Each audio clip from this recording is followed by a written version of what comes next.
परमेश्वराची देणगी. एक दिवस सुधाकर आपल्या गुरूंकडे दर्शनासाठी आला.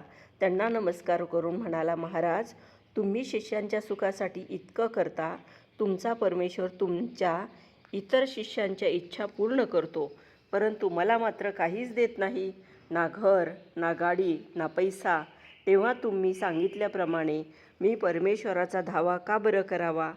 ते ऐकून महाराज म्हणाले, अरे, बरं झालं तू आलास.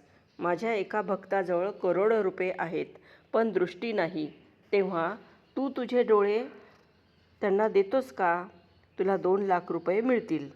त्यावर सुधाकर म्हणाला, महाराज, मी माझे डोळे कसे देऊ बरे? महाराज पुन्हा म्हणाले, दुसऱ्या एका भक्ताला कान हवे आहेत, देशील का बरे? त्यावर सुधाकर पुन्हा म्हणाला, कान कसे देऊ? कसे देईन मी?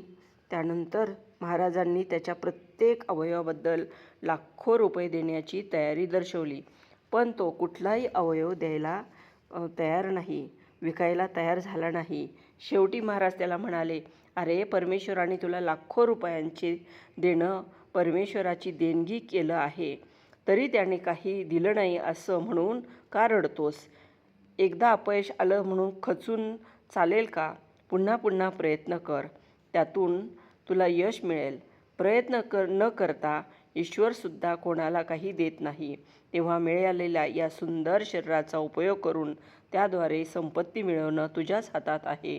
तात्पर्य: सुदृढ शरीर हीच परमेश्वराने मानवाला दिलेली देणगी आहे.